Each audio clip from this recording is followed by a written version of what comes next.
Hi, y'all. Uh, so I just had this amazing conversation with Ben. That happens a lot. And we got talking about society at large. I think we got there from talking about work. Now, he worked 11, 12, 15-hour days last week on the tail end of COVID. Like he's not contagious anymore. Um, but like our bodies, we got whammied, and our bodies are still still recovering, and feels like it's gonna be like that for a while, which is a little scary. And um, where was I going with that? Oh, and the guilt that he felt because he, in that week where he was working that many hours, he couldn't also do these other things that he was supposed to do for his job. And it that he had to feel guilt for not giving more to a billion-dollar company more of his time. It's just disgusting. It's not Ben, like he's just as brainwashed as we all are. Like, or was. I think I have we've just flipped that script a bit. um but I mean it's still in my conditioning too. Um God, capitalism is fucked up. So how to succinctly I feel like this is going to be one of the long rambly ones. Um but go with me on this journey because it makes a point, gets to a point. Um, okay, so we were talking about this guilt, and I asked him a few questions, like if his company hired more people who do what he does, and if the companies that they go to, he's kind of a in a consultancy role. Oh, hold on. Okay, I paused right there to check with Ben before I kept going because I needed to know how much he was comfortable sharing before I went ahead and shared on his behalf. Because that's not my choice to make. So he said it's cool to talk about what he does. I'm just not going to be naming the organization he works for. Okay, so he's a field service engineer for a company that manufactures and maintains um, medical testing equipment. So the stuff that you'd find in labs at pharmas or in universities that are doing research, anything. Um, so he goes and maintains this equipment, does repairs, makes sure they're running smoothly, which I think we can all agree is pretty important. He did that for Moderna when they were making their vaccine for COVID. So he was part of the process that helped protect a lot of us, which is really cool. I'm very proud of him for that and many, many, many other reasons. uh, Anyways,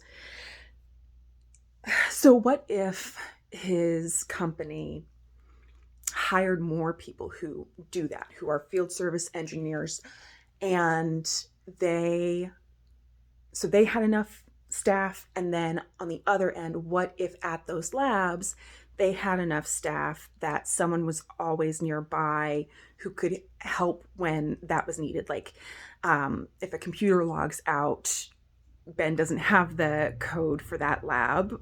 Obviously, that's a safety precaution. I think again we can all agree on. But oftentimes is left alone in those rooms to do his work. So gets locked out of systems if he ends up having to work on the machine too long before he can get back to the computer screen.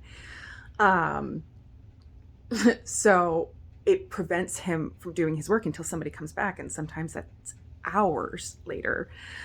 He's gotten locked out of labs when he's absolutely had to go to the bathroom, like, and just can't get back into the lab and can't find anyone who can help get him there. Some of these places operations are like pretty small. Anywho, so what if fantasy world, ideal situations, what if you had help on that equipment? What if you always had the resources you needed at hand? What if all of that was true? How long would it take for you to do your job to make sure that that piece of equipment was able to run and could test everything it needed to test accurately? So what would take a 15-hour day in the real world would take about 9.5 hours in this fantasy situation. So let's just guesstimate, because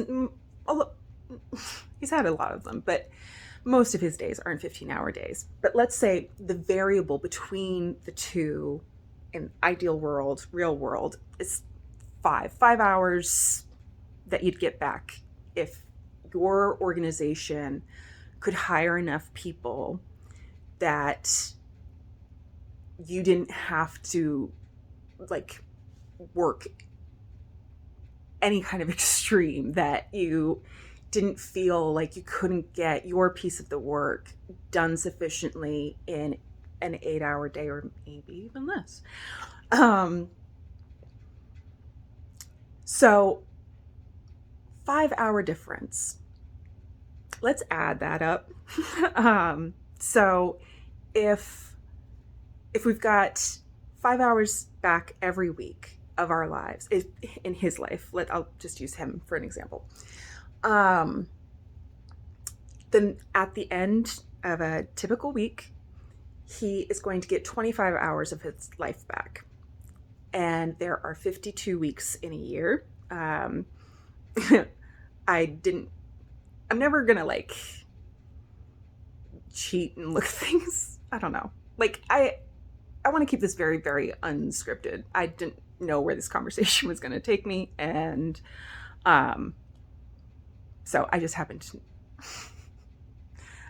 to know that we have. I feel so silly right now. Sorry, stoned again. I'll talk about my love for weed and another thing, but this is something that I held a lot of shame about for a long time too, and I do not anymore. It has helped me just mind-bogglingly. I have my best therapeutic breakthroughs when I am on weed, and able to chat with Ben or chat with you guys. Sorry. Habit, you all. I don't want to use gendered language anymore. I'm working hard to eradicate that when I notice it. Okay, getting back to the point. Oh, right. I didn't like do the math to figure out how many weeks were in a year. It's something drilled into my head because of my HR work. We always had to, like, for calculating salaries and everything, the hourly rates, whatever, we'd use 26 a lot because that's the bi-weekly. Sorry, that was... Welcome to my train of thought. Getting back to the actual point, which was 52 weeks. Okay. So multiplying 25 by 52. Oh gosh. In this state of mind, this might be super fun. I'm gonna actually have to write it down because I'm a very visual thinker. Like when I'm doing math in my head, I'm literally seeing the numbers and doing it like I'm doing it on a piece of paper. But when I'm stoned, I can't stay focused long enough to remember the number 2 numbers before by the time I get to the last number. So I'm just, all right, so 52 weeks in a year, 25 hours of your life back each week if organizations were staffed, fully staffed. If fully staffed didn't mean all of the jobs we have are filled, but meant all of the needs we have are met in a way that is best for everyone. I know that sounds very hippy dippy. I'm fine with that. Oh my God, this isn't even hard. It's the same, it's the same numbers inverted, whatever. Okay, this is just where we're at and we're going to deal with it. All right.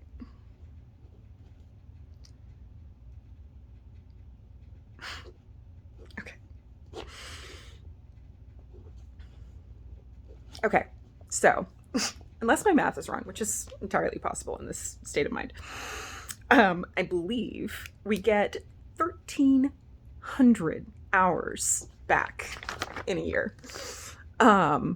If that were true, if we didn't feel like we were doing more work than we had time to, if we didn't feel so overwhelmed all the time, if we had all of the resources that we needed, including other people that we needed in order to do the job as efficiently for everyone as possible. So in that fantasy world, we get 1,300 hours of our lives back every single year. Okay? So I'm going to do some more math. So this may be outdated. I have to check. I'm going to say retirement age, 65. Working age, let's say 20, because some people start right out of high school. Like some people, I worked when I was 6, whatever. Some people kind of join that workforce earlier and some a little bit later because of college or whatever. So I'm gonna average at 20 here. All right. So 45 years of our life we spend working. 45. Yeah, that's fun. And then if in that lifetime the companies spent money on all of the resources we needed,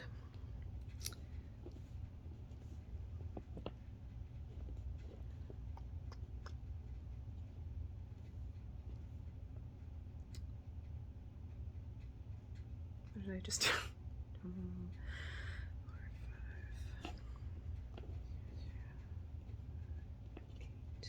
5. Okay. Thanks for sticking with me through that. So 58,500 hours. Holy fuck. 58,500 hours of our lives we could get back simply if our organizations weren't overtaxing us. And there aren't many organizations that I have encountered in I've encountered a lot of them. There are none that I can think, very few that I can think of that are like, actually, no, none that I can think of that are like fully equipped with every single resource needed to do a job effectively. I know there are places that would love to, that are trying to get there.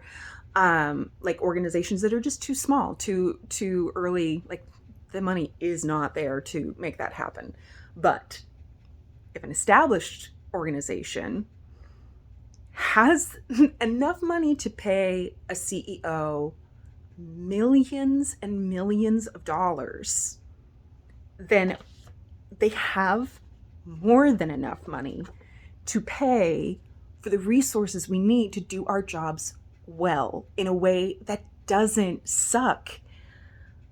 58,500 hours of our lives away from us unnecessarily.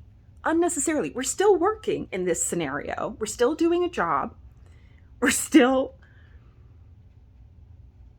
58,500 hours. That's like, can you begin to imagine what you would do with that time? Like, oh my God, that's so much time to get back. Okay, I'm going to get off that because, yeah, we'll move on. So, organizations have enough money, way more than enough money, to afford to pay for the resources. Again, these are like established organizations, not smaller.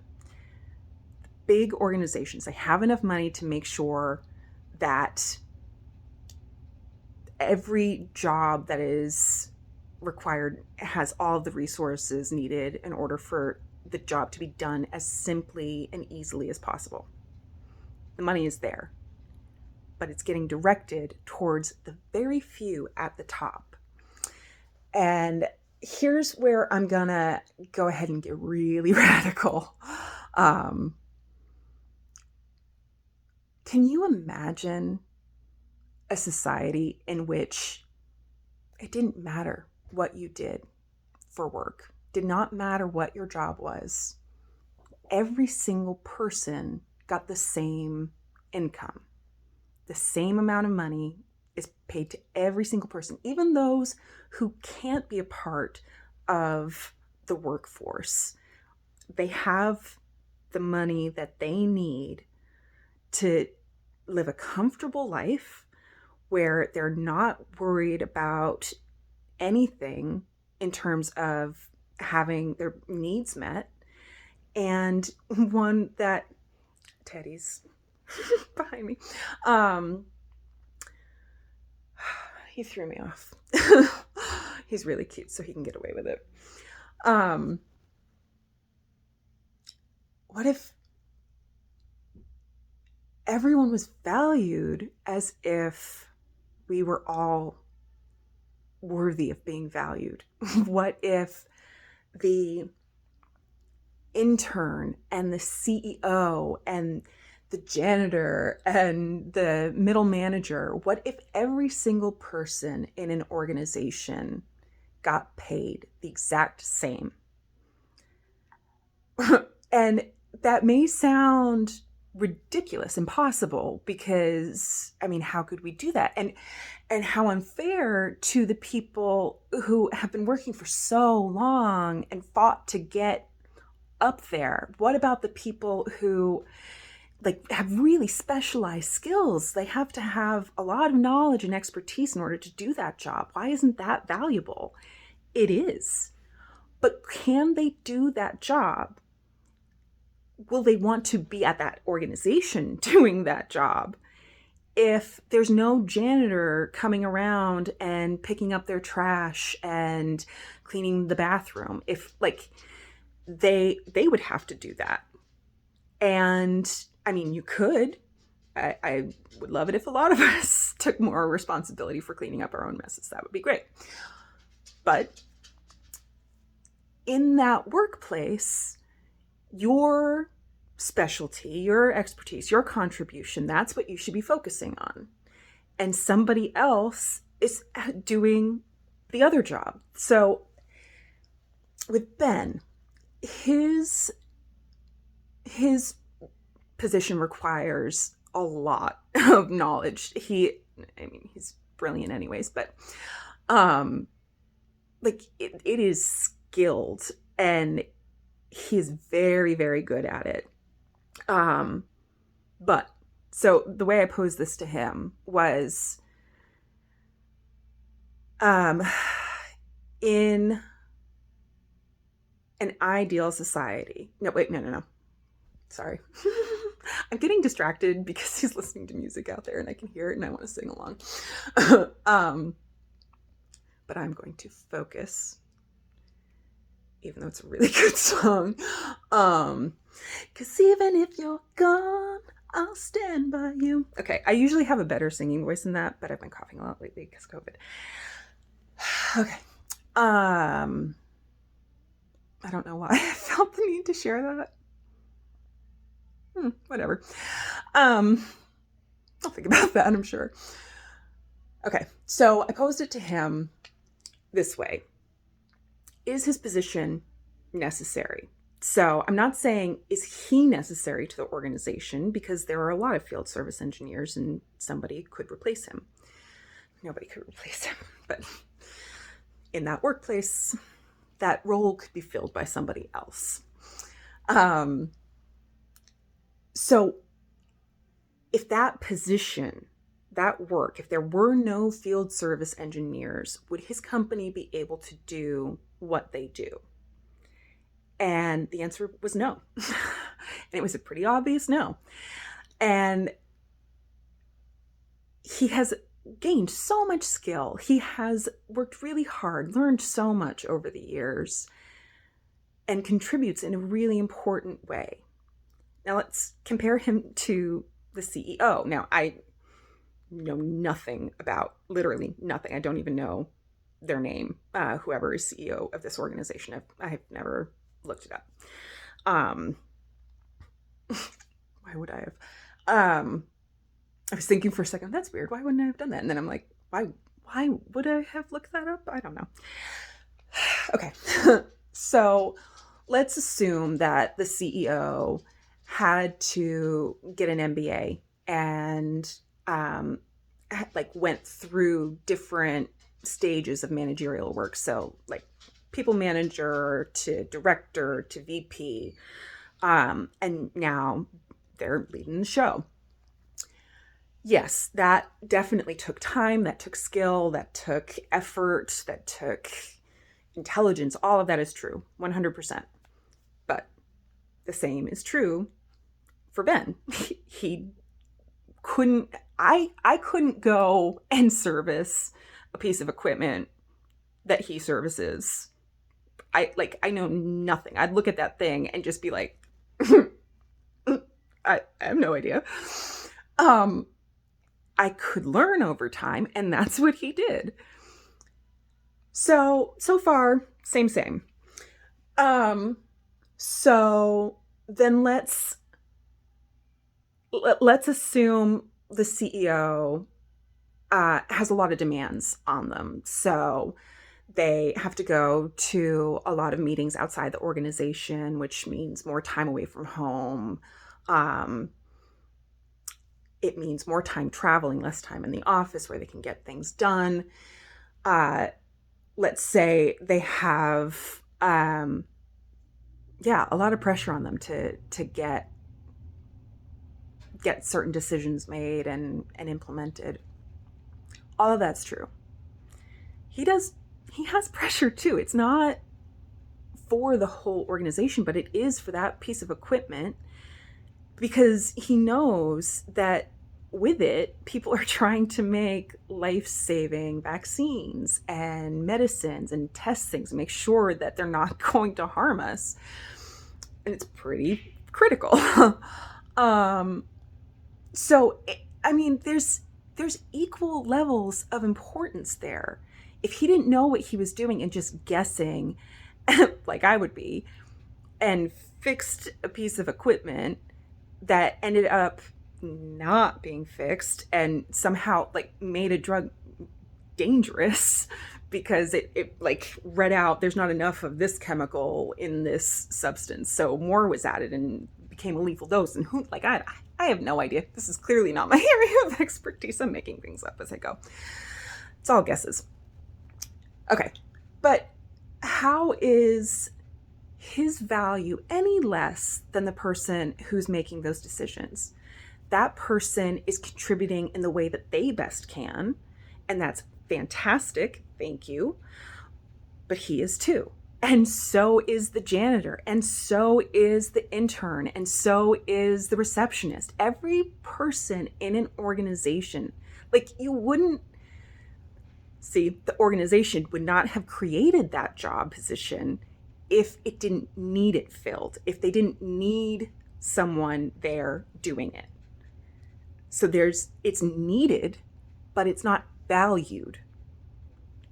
We need these things, but we don't value them equally. They're both required. I mean,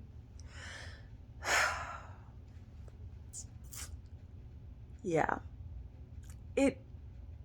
It's because I feel like I had more on that thought, but I'm just going in a different direction now.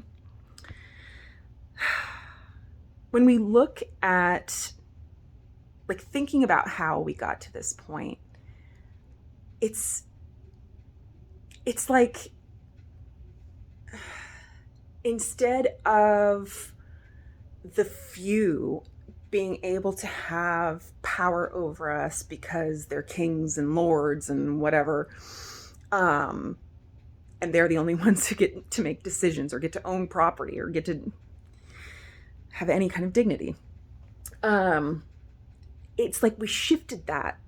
So it went from the feudal system to capitalism, and the lords and rulers all became CEOs, and they created, and it makes sense because they're the only ones who would have had money to start these companies when capitalism was starting. Like, they would have been the only ones with the resources to begin businesses because they had them already. Other people were coming into capitalism with nothing. Yeah, so it was started by the people who had means, and they rigged it so that they'd keep getting more. And they set it up in such a way that it didn't value the people who were contributing as much of their day as they were, who were contributing as much of their knowledge as they were. Man, when you really think about it. Yeah, anyways. So they created this system, and then they brainwash everyone, me too, into believing that this was normal, that this was just how it should be. And we all need to work 50 hours a week, 40 hours a week in order to be considered really, valuable in society. And we have to have done that. Like, we get rewarded more the more we do it. So we keep doing it so that we can get that higher reward. Like, we rank people based on how long they've been doing a job and pay them more, even if they're doing the exact same job. We'll give them a raise because they've been there for 5 years. So now we're going to start paying them more. But, like, that's the thing that we hold on to. We keep reaching for that more because we don't have enough. And it keeps us reliant on that system. And it's just gotten to this point where we don't even think about it. It's how this society functions. But it doesn't have to be. It really, I know that sounds implausible, and it is. It's implausible, but it is not impossible. You look at, oh no, I want to make sure I get his name right. Like Dan Price, Dan something, I don't know. There's this really dope CEO. I feel like he's somewhere on the West Coast, like Seattle, maybe. I don't know. I'll find it later and put it in the comments. This guy's amazing. And I'll also be telling you about the leader of my organization. Like, she blows my mind. She's okay. But he, I forget how long ago, like, I don't know, maybe 5, maybe even more, maybe 10 years ago, he created this policy at his company that everyone would start at $75,000 a year. That was just baseline pay for everyone. So it's possible to do this. And they have been doing well. And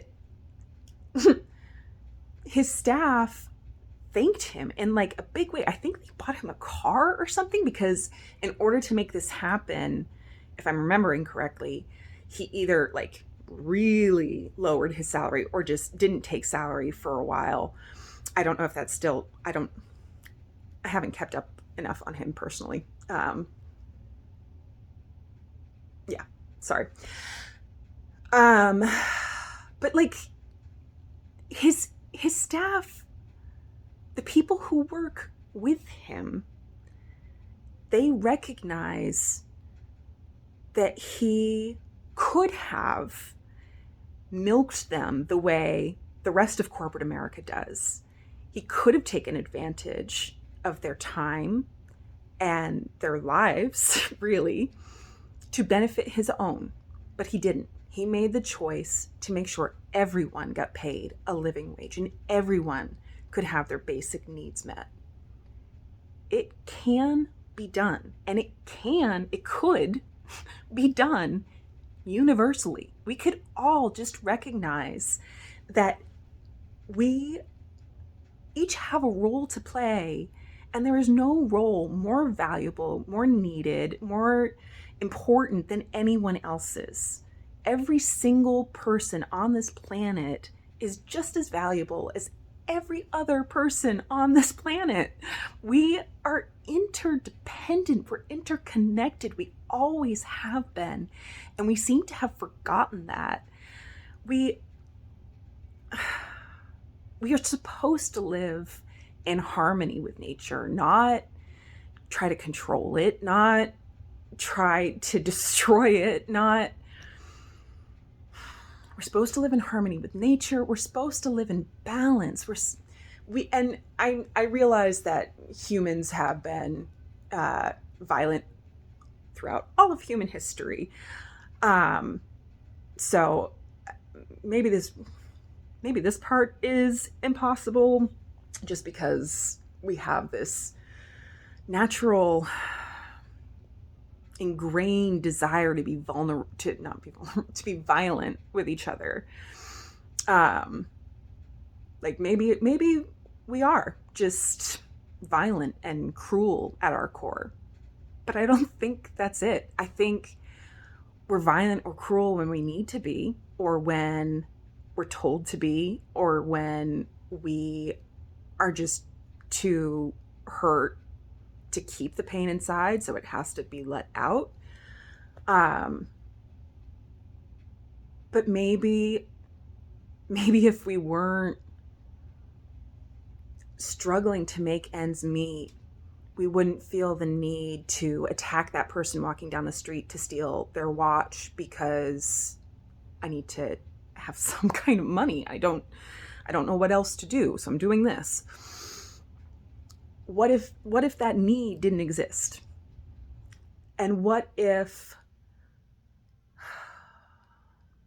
Sorry, I had a train of thought, but weed has made it go away. I don't know. Okay, this has gone on for a long time, 33 minutes. I'm sure I'm going to be talking about all of this stuff more later. But I'll give you your lives back.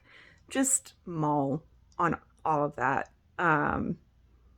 Why do we accept this? Why do we let it be okay that there are billionaires in this world while there are people who literally have nothing, who are desperate for food, who do not have a home, who do not have access to any resources?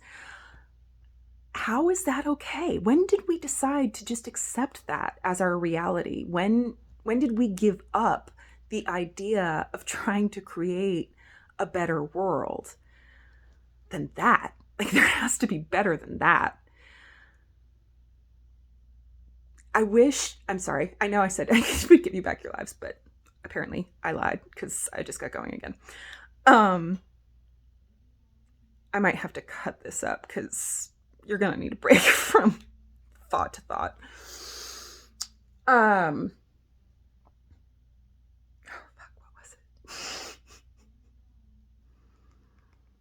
billionaires. It was about billionaires. And um, just the simple fact that they exist. The existence of billionaires.